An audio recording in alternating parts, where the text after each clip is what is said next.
ওকে, hey guys, আমরা আমাদের finally traffic আইটা অলমোস্ট অ্যাড করে ফেলছি। সো এখন একটা মজার বিষয় আপনাদের সাথে আমি শেয়ার করব, যেটা গরকা গেমসে নাই, এটা আছে হচ্ছে জোরভার্সে, যেটা আমরা নতুন যে ইউটিউব চ্যানেল থেকে শিখলাম। এই ট্রাফিক আইটা অ্যাড করলাম মানে সিটি সাম্বর ভেহিকলের মাধ্যমে, মানে ভেহিকলটা অ্যাড করে, ঠিক আছে। তো এটা হচ্ছে এই যে দেখেন একটা যে আমরা এতক্ষণ ধরে থ্রটল ফাংশন, তারপরে স্টিয়ারিং ফাংশন, তারপর হচ্ছে আরেকটা ফাংশন, সেটা হচ্ছে ব্রেক সিস্টেমটা অ্যাড করেছিলাম ব্রেকের। এই তিনটার আসলে কাজটা কি দেখেন, এই তিনটে একসাথে অ্যাড করার কারণে আমাদের কি হয়েছে, আপনারা যদি একটু ভালো করে লক্ষ্য করেন গাড়িটার দিকে, গাড়িটা যখন এই যে যেহেতু রাউন্ড শেপের রাস্তাটা, মানে স্প্লাইনটা হচ্ছে রাউন্ড শেপের, গাড়িটা যখন হচ্ছে মোড় নেয় একটা বা হচ্ছে টার্ন করে রাইটের দিকে, যখন টার্ন করে গাড়িটা, তখন দেখেন ওর স্পিড কিন্তু কমে যাচ্ছে। ও 40 মাইল পাওয়ার হচ্ছে ম্যাক্স স্পিড। যখন এই দেখেন গাড়িটা কিন্তু এখন জোরে যাচ্ছে, কারণ গাড়িটার এই যে রাস্তা এইটা হচ্ছে একদম সোজা ছিল, মানে একদম স্ট্রেট রোডে গাড়িটা সোজা চলে। যেমন আমরা নর্মালি আমরা মানুষরা যখন গাড়ি চালাই তখন সোজা রাস্তা পাইলে, ফাঁকা রাস্তা পাইলে একদম জোরে টান মারি, আর যখন হচ্ছে সামনে কোনো মোড় আসে, হ্যাঁ, বা টার্ন করতে হয় কোথাও, তখন কিন্তু আমরা গাড়ির স্পিড কমাই দিই। ঠিক সেমভাবে দেখেন, মানে একদম মনে হচ্ছে সত্যিই কেউ গাড়িটা চালাচ্ছে। যখন ও এখানে টার্ন নিবে, টার্ন যে নেওয়া শেষে দেখেন গাড়ি কিন্তু ম্যাক্সিমাম স্পিডে চলা স্টার্ট করছে।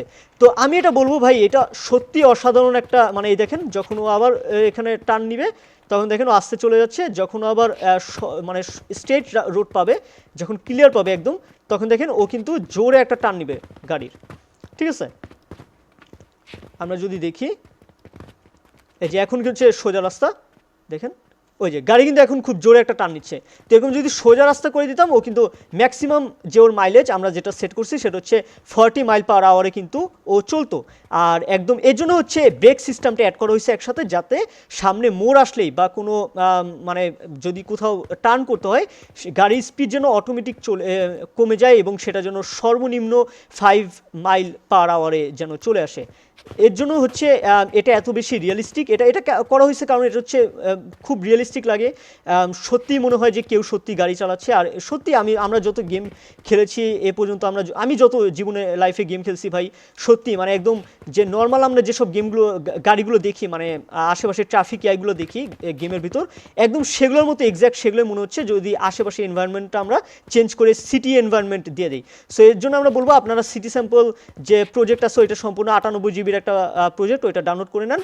দেন আমরা সামনে ওইটা নিয়ে কাজ করবো এবং আমরা গাড়ির যে ডোর ওপেন করে যে কীভাবে কার ইন্টারেকশনটা করতে হয় একদম অ্যানিমেশন সহ, ওইটা আমরা নেক্সট পার্টগুলোতে শিখবো। So guys, thank you so much. Subscribe to Hau Mau Khau. Tata, bye bye.